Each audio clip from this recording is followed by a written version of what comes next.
eso creo yo que es un legado que nosotros ahora aquí en filosofía practicamos. Es decir, que practicamos la crítica que yo llamaría una crítica constructiva, en el sentido que si yo voy a señalar un error a alguien, entonces habría que señalarle también un camino de solución para ese error. Bueno, todos estos son problemas que se pueden encontrar al estudiar, por ejemplo, el Popol Vuh, o estudiar una cultura desde una perspectiva filosófica y tratar de entender ciertos temas, como en este caso, cuál es la concepción de hombre en el Popol Vuh o en la cultura maya. Lamentablemente no pudimos ver, digamos, pero aquí se los voy a yo describir algunas diapositivas que traía. En el 2008 aproximadamente hubo un descubrimiento en la ciudad maya de El Mirador, en Petén. Y este descubrimiento consistía en un friso donde aparecían los héroes gemelos.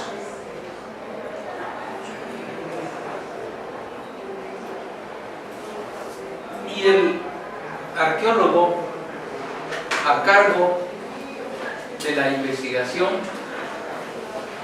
un estadounidense, Richard Hansen, señalaba que ese friso era una muestra de que el Popol Vuh era más antiquísimo de lo que nosotros hemos pensado. Porque si ustedes recordarán, el padre Jiménez le fue entregado ese texto. Él lo tradujo. Pero más o menos el texto se sitúa en a ver si no me falla la memoria, 1554, según dice Recinos, que fue escrito. Y fue escrito aparentemente por unos reyes, los últimos reyes quichés.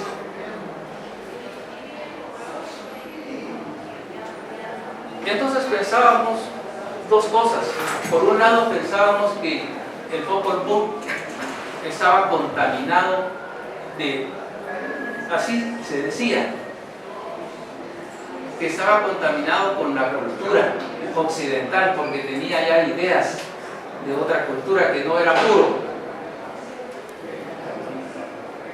Y por otro lado se señalaba que era un texto pues de esa época. Entonces, con ese descubrimiento de Richard Hansen en El Mirador, en este friso donde aparecen los gemelos, están, digamos, el contexto que aparecen son dos piletas, como dos piscinas que servían para captar agua, y entonces una catarata caía sobre la otra, y las paredes de las piscinas, esas paredes estaban adornadas con estos frisos. Entre esos, dice Richard Hansen, del Popol Vuh, cuando él lo vio, se quedó impresionado.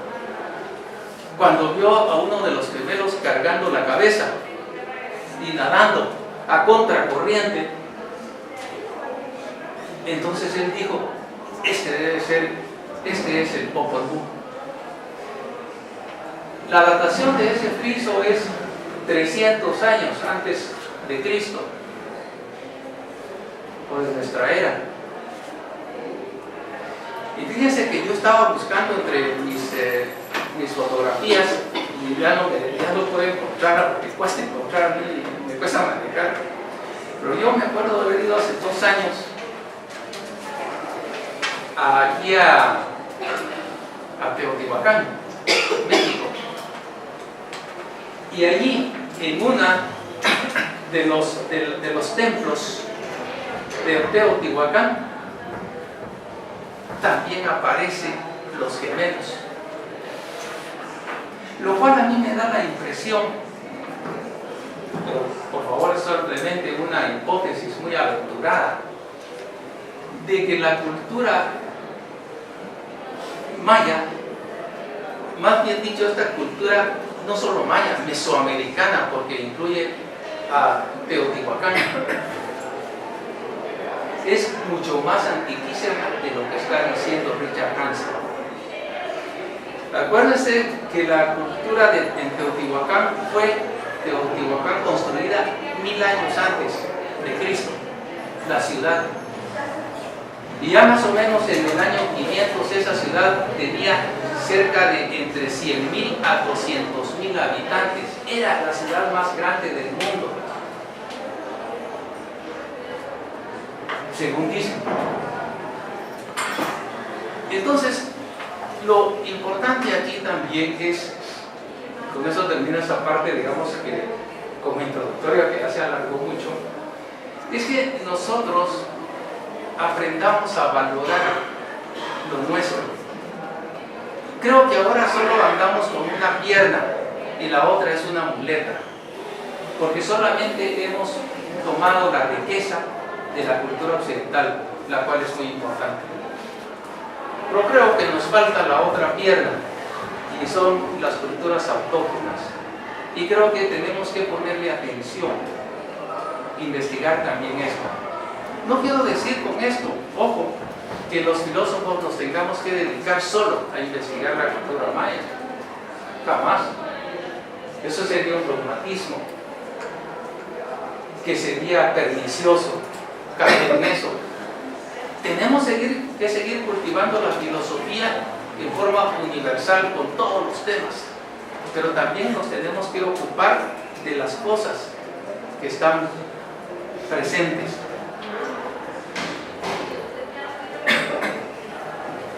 Bien, entrando en el Popol Vuh, el Popol Vuh tiene, digamos, una ontología, tiene una metafísica, tiene una axiología en sus versiones ética y estética, tiene una epistemología y una antropología filosófica, entre otras. Yo apenas he visto algunas cuestiones, pero la verdad es que me cuesta entrar, porque no he tenido, digamos, debo confesar, la preparación necesaria para poder hacer este estudio. Entonces lo voy haciendo ahí un poquito, digamos, casi que empíricamente. Ahora se complementan las estructuras, por ejemplo, de la filosofía con la estructura que aparece en el Popol Vuh, o si queremos mejor, en la cultura maya. Esa es una pregunta también que habría que hacerse. Y yo creo, al hacerme esta pregunta, es que llegué a la conclusión de que tenemos que generar. Ahora, no me gustaría dejar de señalar que hay, digamos, algunos prejuicios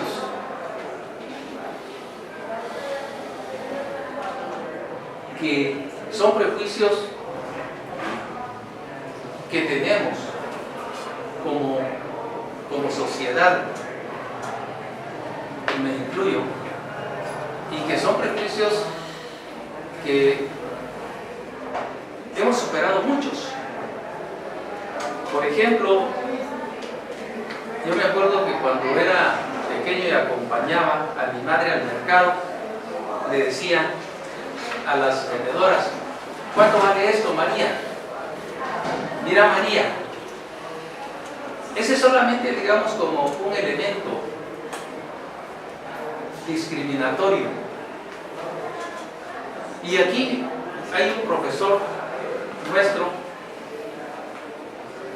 que hace poco, recientemente, tuvo también una experiencia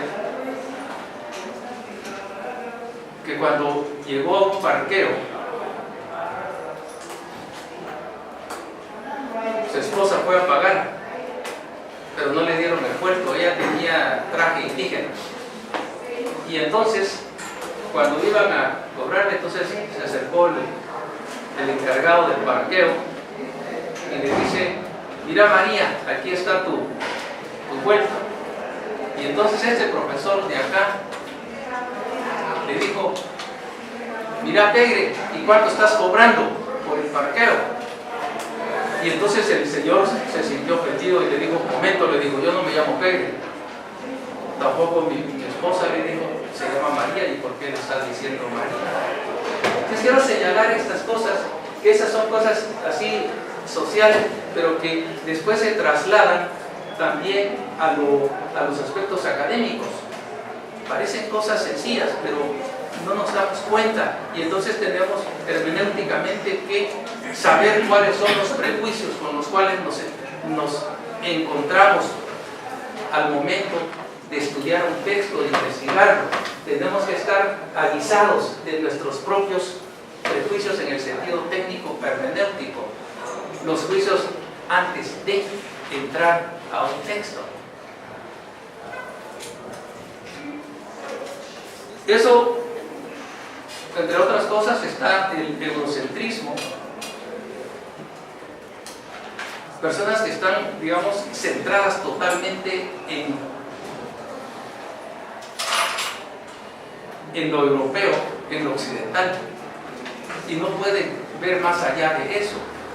Creo que nos hace falta, por lo menos, cito mi propio caso, porque yo me fui convirtiendo también, era eurocéntrico, pero poco a poco he ido tratando de cambiar, porque no es fácil, no es fácil. Entonces, bien, hay una idea, entrando al Popol Vuh,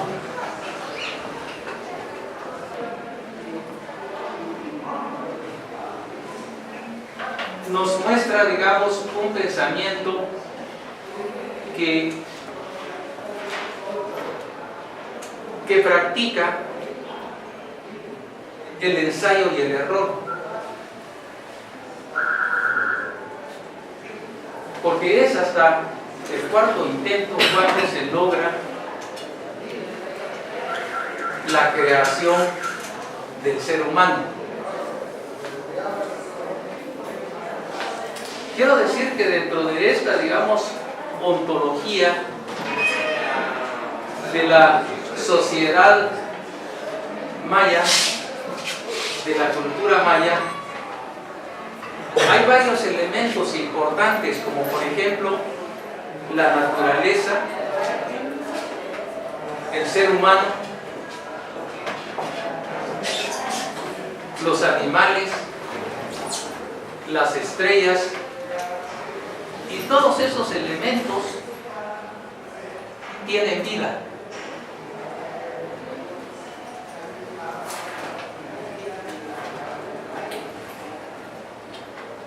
Entonces,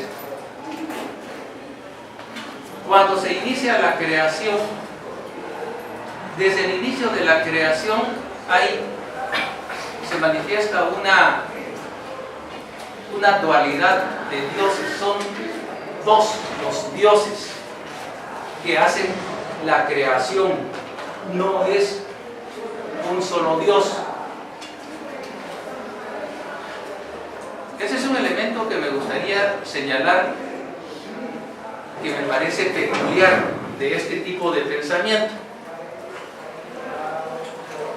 Y cuando se crea también al ser humano, no se crea un ser humano. Por ejemplo, en el caso del varón, se crean 4 varones. Y en el caso de la mujer, se crean 4 mujeres. Entonces, ese elemento es un elemento que nos va mostrando, y se ve a lo largo de todo el texto, de que el ser humano es comunitario. Es más, como algo tal vez coincidente, el mismo libro, Popol Vuh. Bueno, aquí hay otro problema, solo con el nombre de Popol Vuh. Uno es el nombre que le pone Adrián Recinos, pero ha variado también el nombre. Aquí es otra problemática. Y entonces yo he tomado como base el de Adrián Recinos, que es este.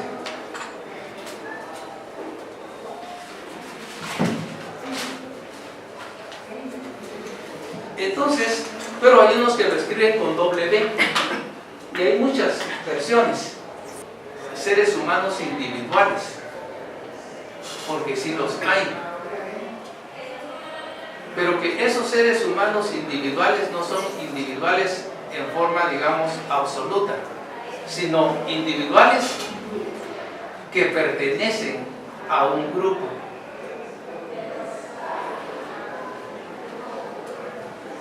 Y casi siempre las actividades que aparecen, que realizan, por ejemplo, los gemelos, imagínense, son 2, no aparece uno solo, en general. Entonces, me parece interesante por esa idea que nos puede transmitir de que la colectividad es importante. Cuando yo estudié la antropología filosófica y quise entender universalmente cómo se forma el ser humano desde el punto de vista antropológico, tomando en cuenta, digamos, el proceso de evolución, me encontré con unas ideas que proponían Habermas y Wilber.